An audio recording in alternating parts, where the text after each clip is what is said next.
पिछली क्लास में हमने चर्चा की थी राष्ट्रीय आंदोलन के उदय के कारण। ये राष्ट्रीय आंदोलन के उदय के कारण थे और इन आंदोलनों के कारण या इनकी वजह से देश में एक माहौल बना और कांग्रेस की स्थापना से पहले विभिन्न छोटे छोटे संगठन बढ़े।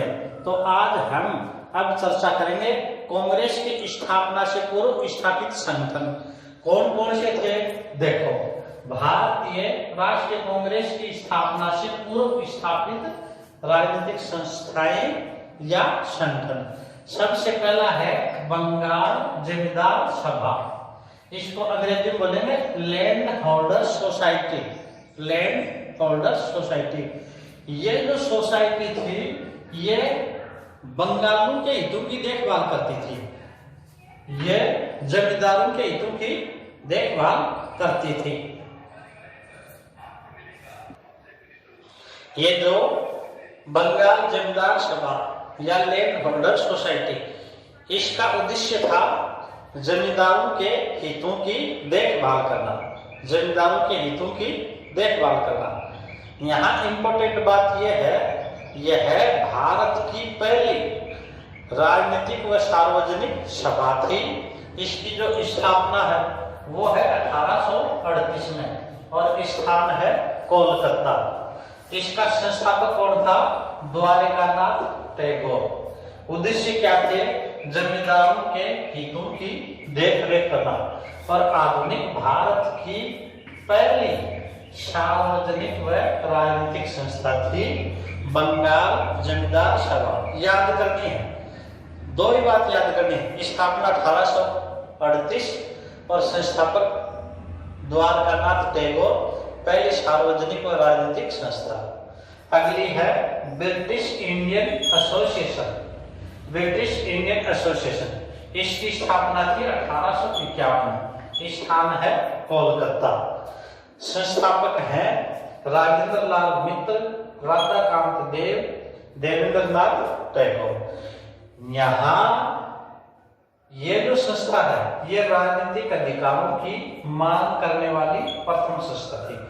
मतलब ये तो थी आधुनिक भारतीय पहली सार्वजनिक व राजनीतिक संस्था और ये राजनीतिक अधिकारों की मांग करने वाली पहली संस्था थी। अब अगली है इंडियन एसोसिएशन। इसको इंपोर्टेंट कर लो, इंडियन एसोसिएशन। इसकी स्थापना थी 1876 में। स्थान है एल्बर्ट हॉल, कोलकाता। इसके संस्थापक हैं सुरेंद्र नाथ बनर्जी, आनंद मोहन बोस। ये जो संस्था है इंडियन एसोसिएशन, ये शिक्षित मध्यम वर्ग का प्रतिनिधित्व करती थी। लॉर्ड लिप्टन के द्वारा आईसीएस में अधिकतम आयु 21 वर्ष से घटाकर 19 वर्ष करने पर इसके विरोध में बड़ा आंदोलन खड़ा किया था सुरेंद्र नाथ बनर्जी अर्थात इंडियन एसोसिएशन ने। तो इसलिए इंडियन एसोसिएशन अधिक चर्चित आ गई थी और ये शिक्षितों का प्रतिनिधित्व कर रहा था। और ये आईसीएस आंदोलन को लेकर के, आईसीएस में आयु के आंदोलन को लेकर के ही भारतीय राष्ट्रीय कॉन्फ्रेंस और फिर कांग्रेस एक बड़ा संगठन बनता है। तो याद रखोगे, आईसीएस की उम्र के विरोध में सबसे प्रबल आंदोलन किसने चलाया था? Indian Association. सुरेंद्र नाथ बनर्जी, आनंद मोहन बोस। चलो स्क्रीनशॉट ले लें। अगला संगठन था ईस्ट इंडिया एसोसिएशन। ये भी इंपॉर्टेंट है, ईस्ट इंडिया एसोसिएशन। इसकी स्थापना की थी 1866 में और याद रखना ये संगठन कहा था? लंदन में। और इसके संस्थापक थे दादा भाई नौरोजी। दादा भाई नौरोजी ने लंदन में संगठन की स्थापना की है। उद्देश्य देखो, उद्देश्य तत्कालीन भारतीय समस्याओं पर विचार करना तथा ब्रिटिश जनमत को प्रभावित करना। लंदन में वहां की ब्रिटिश सरकार को ईस्ट इंडिया कंपनी की जो भारत में सरकार थी उसके अत्याचार, उसकी भेदभावपूर्ण नीति, उनसे वहां की सरकार को और वहां के जनमानस को बताने के लिए वहां लंदन में स्थापना की थी दादा भाई नौरोजी ने। और हमने धन निष्कासन का सिद्धांत पढ़ा था कि दादा भाई नौरोजी ने 2 मई 1867 को ईस्ट इंडिया एसोसिएशन की एक मीटिंग में इंग्लैंड डेट टू इंडिया में सर्वप्रथम धन निष्कासन की बात कही थी। ये वही ईस्ट इंडिया एसोसिएशन है। अगली पूना सार्वजनिक सभा, इसकी स्थापना है 1870, स्थान है पूना। इसके संस्थापक थे गोविंद महादेव रानाडे और गणेश वासुदेव जोशी। गोविंद महादेव रानाडे के बारे में पहले पढ़ चुके हो।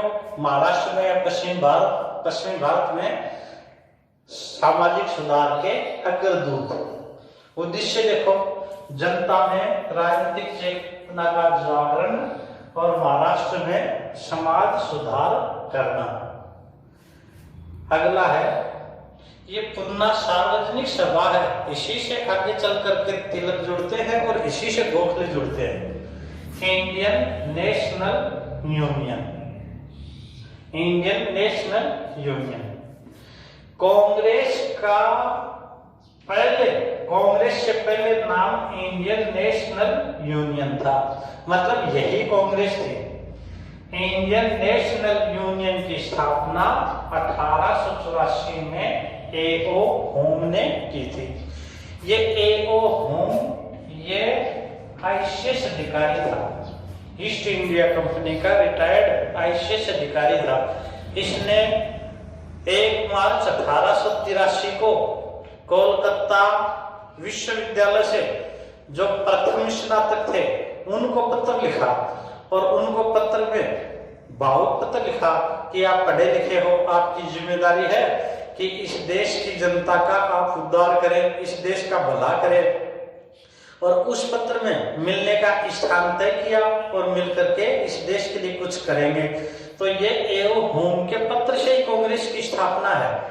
A.O. होम ने सबको बुलाया, मीटिंग की और A.O. होम ने 84 में इंडियन नेशनल यूनियन की स्थापना की थी।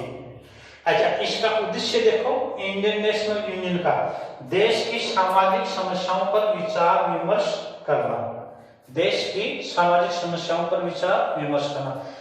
ये जो A.O. होम है, इसने इस संगठन की स्थापना के लिए होम शिमला में उस समय वाइसराय लॉर्ड डफरिन से मिला था।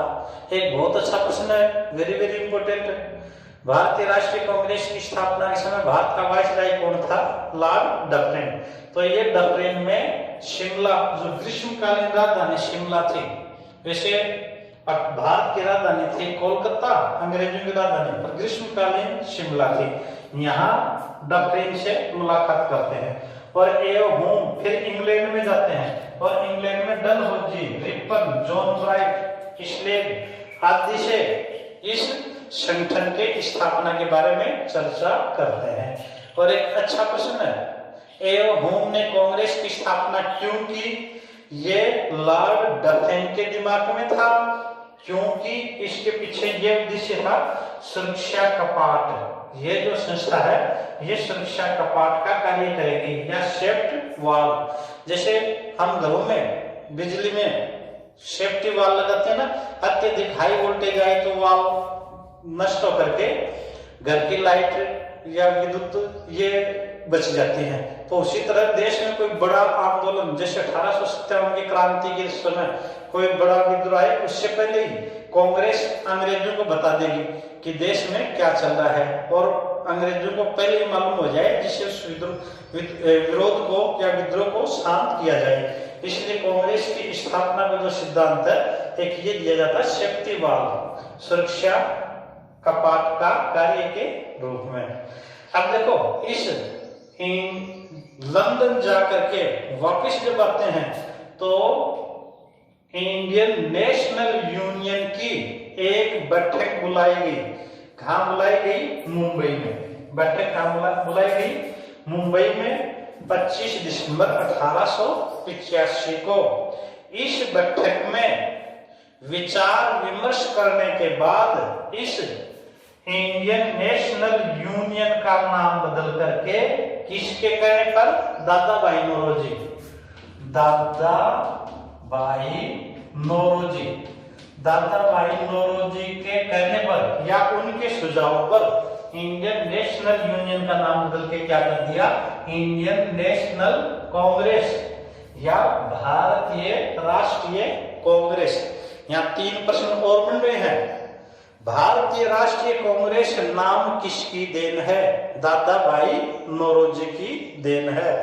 भारतीय राष्ट्रीय कांग्रेस का पहले क्या नाम था? Indian national union. यदि हिंदी में पूछ ले तो इसको भारतीय राष्ट्रीय संघ, भारतीय राष्ट्रीय संघ, और वो हो गया इंडियन नेशनल कांग्रेस या भारतीय राष्ट्रीय कांग्रेस। नाम दिया दादा भाई नौरोजी। इस तरह से भारतीय राष्ट्रीय कांग्रेस की स्थापना होती है दिसंबर 1885 में और इसका प्रथम अधिवेशन होता है दिसंबर 1885 में। भारतीय राष्ट्रीय कांग्रेस की स्थापना दिसंबर 1885 में हो जाती है और भारत का जो राष्ट्रीय आंदोलन है ये कांग्रेस के ही नेतृत्व में चलता है। इस भारत के राष्ट्रीय आंदोलन को 3 चरणों में बांटा है। कौन कौन से हैं 3 चरण? प्रथम चरण जिसको नरम काल भी कहते हैं, क्योंकि प्रथम चरण 1885 से 1905 में नरम दल वालों का प्रभाव रहता है, तो ये था प्रथम चरण। अच्छा, इस प्रथम चरण में भारतीय राष्ट्रीय कांग्रेस की स्थापना होती है, परंतु कांग्रेस के स्पष्ट लक्ष्य नहीं थे, ये प्रारंभिक स्थिति थी और इसका जो प्रतिनिधित्व है वो कौन करा था? बुद्धिजीवी मध्यवर्गीय वर्ग। ये पढ़ा लिखा वर्ग था, बुद्धिजीवी था, मध्यवर्गीय था और यह वर्ग पश्चिम की उदारवादी एवं अतिवादी विचारधाराओं से प्रभावित था। द्वितीय जो चरण है इसको बोलते हैं गर्म दल का काल। यह है 1985 से 1919। इसमें कांग्रेस के लक्ष्य व उद्देश्य स्पष्ट थे। इस दौरान कांग्रेस का लक्ष्य था स्वराज, हम अंग्रेजों के अधीन रहते हुए आंतरिक मामलों में छूट, मतलब घरेलू मामलों में तो हमें स्वराज मिले। अच्छा, भारतीय जनता के सामाजिक, आर्थिक, राजनीतिक एवं सांस्कृतिक विकास के लिए प्रयास किया गया इस द्वितीय चरण के नेताओं के द्वारा और इसी द्वितीय चरण में ही कुछ इस दृष्टिकोण के व्यक्ति थे जो ब्रिटिश साम्राज्य को समाप्त करने के लिए उग्रवादी विचारधारा रखते थे पश्चिम की क्रांतिकारी ढंग से। तो उस विचारधारा को मानने वालों ने अंग्रेजों को डरा करके, पिस्टल दिखा करके, भय दिखा करके बाहर करने की कोशिश की। ये आंदोलन कहलाता है क्रांतिकारी आंदोलन, जिसका इस द्वितीय चरण में प्रारंभ होता है। तृतीय चरण है 1919 से 1947। इसमें एक इंपॉर्टेंट प्रश्न है, वेरी वेरी इंपॉर्टेंट। इसे गांधी युग कहते हैं। गांधी युग कब से कब है? 1919 से 1947। बच्चे गलती कर देते हैं। गांधी जी की मृत्यु थी 48 में, तो 1919 से 1948 वाला ऑप्शन कर देते हैं। या गांधी जी भारत आए थे 9 जनवरी 1915 को, तो 1915 से 1947 याद रखेंगे। गांधी युग है 1919 से 1947। इसमें कांग्रेस के स्पष्ट उद्देश्य थे, एक तो डोमिनियन स्टेट की मांग और पूर्ण स्वराज्य की मांग। अब हम आगे जो पढ़ेंगे भारत का राष्ट्रीय आंदोलन, वो इन्हीं चरणों में क्रम से आगे बढ़ेंगे। अब पहला चरण लेते हैं, प्रथम चरण, जिसको नरम दल का काल भी कहते हैं, 1885 से 1905। इसमें देखो, इसमें कांग्रेस की स्थापना हुई थी इस दल में। अच्छा, और इस दल के जो नेता थे नरम दल के, उनको अंग्रेजों की न्यायप्रियता में बहुत विश्वास था कि वो सही न्याय करेंगे। और ये जो दल है ये अंग्रेजों में विश्वास करता था और संवैधानिक तरीकों से अपनी मान मनवाना चाहते थे।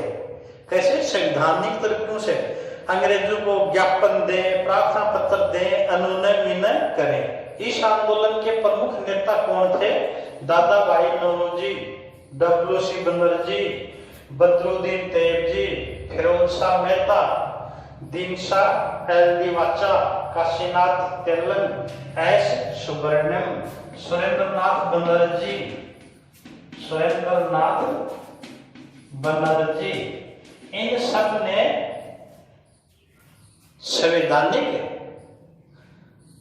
संवैधानिक तरीकों से आंदोलन चलाया। अच्छा, प्रथम चरण में था भी जरूरी नहीं, इसको ब्रिटिश सरकार पौधे को लगते ही समाप्त कर देती थी। अब देखो, अब हम कांग्रेस पे विस्तार से चर्चा करते हैं।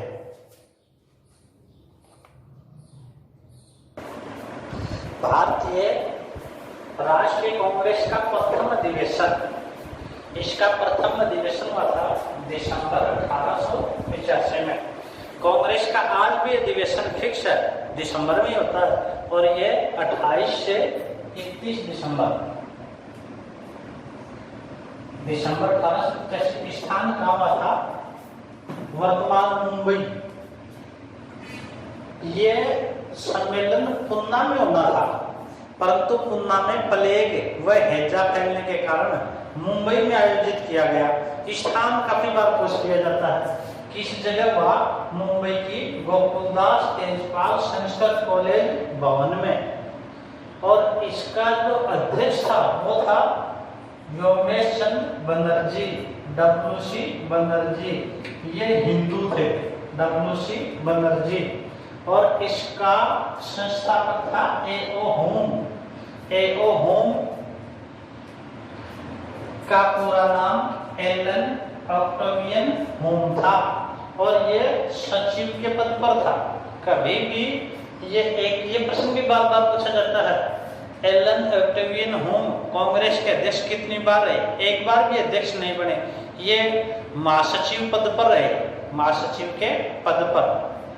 आगे देखो, इस प्रथम अधिवेशन में 72 प्रतिनिधि या सदस्यों ने भाग लिया था। इसका उद्देश्य क्या था? देश के हित में लगे लोगों के मध्य समन्वय स्थापित करना, राष्ट्रीय एकता की भावना को बढ़ावा देना, देश हित में कार्य करना, एक नस्ल जाति भेदभाव इनको मिटाना। इस समय 9 प्रस्ताव पास किए गए थे। भारतीय राष्ट्रीय कांग्रेस का द्वितीय अधिवेशन ये हुआ दिसंबर 1886 में। इसका स्थान था कोलकाता और अध्यक्ष थे दादा भाई नौरोजी। धर्म निष्कासन का सिद्धांत आवे। दादा भाई नौरोजी पारसी थे। पहले सम्मेलन के थे हिंदू डब्ल्यू.सी. बनर्जी और ये पारसी थे और इस समय सदस्य संख्या थी 434। तीसरा वेरी इंपॉर्टेंट है, पहला भी जनरल इंपॉर्टेंट होता है। भारतीय राष्ट्रीय कांग्रेस का तृतीय अधिवेशन ये दिसंबर 1887 में। स्थान कहाँ है? मद्रास। इंपॉर्टेंट है, इसका अध्यक्ष बदरुद्दीन तैयबजी। बदरुद्दीन तैयबजी प्रथम मुस्लिम अध्यक्ष थे। प्रथम मुस्लिम अध्यक्ष। तो एक अच्छा प्रश्न पूछा जाता है, भारतीय राष्ट्रीय कांग्रेस के प्रथम मुस्लिम अध्यक्ष कौन थे? बदरुद्दीन तैयबजी। सदस्य संख्या थी 607। अगला है भारतीय राष्ट्रीय कांग्रेस का चौथा अधिवेशन। ये था दिसंबर 1888। पहला 85, दूसरा 86, तीसरा 87, चौथा 88। ये कहा था इलाहाबाद में। इसके अध्यक्ष कौन थे? George Yule. ये पहले यूरोपीय थे, पहले यूरोपीय या कहें पहले अंग्रेज अध्यक्ष कौन थे? George Yule. और इस समय सदस्य संख्या थी 1248। इस तरह से कांग्रेस अपने प्रारंभिक रूप से ही पहला अध्यक्ष हिंदू, दूसरा पारसी, तीसरा मुस्लिम, चौथा अंग्रेज, सब लोगों को समन्वय के साथ लेके चलती है। और देश के विभिन्न भागों में पहला अधिवेशन हुआ मुंबई में, दूसरा कोलकाता में, तीसरा मद्रास में, चौथा इलाहाबाद में। इस तरह से कांग्रेस में बुद्धिजीवी वर्ग ने और सामान्य मांगें लेकर के कांग्रेस की स्थापना करते हैं और इसको गति प्रदान करते हैं।